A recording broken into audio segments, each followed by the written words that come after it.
64ാമത് school കലോത്സവത്തിൻ്റെ സുരക്ഷയും ഏറ്റവും മികച്ച രീതിയിലായിരുന്നു എന്നുള്ളത് തർക്കമില്ലാതെ തന്നെ പറയാവുന്ന കാര്യമാണ്. അതിന് ചുക്കാൻ പിടിച്ച കമ്മീഷണർ തന്നെ പറയട്ടെ. നമ്മുടെ ഈ 64ാം കലോത്സവം പോലീസിൻ്റെ അറേഞ്ച്മെൻറ്റും സെക്യൂരിറ്റി അറേഞ്ച്മെൻറ്റ് ഇതുവരെ നന്നായിട്ട് പോയിട്ടുണ്ട്. നമ്മുടെ ജനങ്ങളുടെ മെയിൻ നമ്മൾ നോക്കുന്ന ഒരു കാര്യങ്ങളാണ് ഒരു സേഫ് കലോത്സവം ഉണ്ടാക്കട്ടെ, ആൾക്കാരൊക്കെ വളരെ ഹാപ്പി ആയിട്ട് പോട്ടെ. അത് നമ്മൾ ചെയ്യാൻ വേണ്ടി സാധിച്ചു.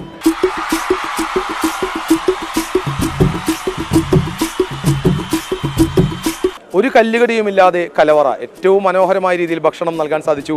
പഴയുടെ മോഹൻ നമ്പൂതിരി ആ സന്തോഷം നമ്മളോട് പങ്കുവയ്ക്കുകയാണ്. 64ാമത് സംസ്ഥാന സ്കൂൾ കലോത്സവം വളരെ ഭംഗിയായി പര്യവസാനിച്ചിരിക്കുകയാണ്.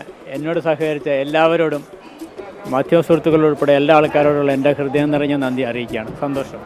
വീണ്ടും കാണാം. ഞങ്ങളുടെ നന്ദിയും അറിയിക്കുന്നു.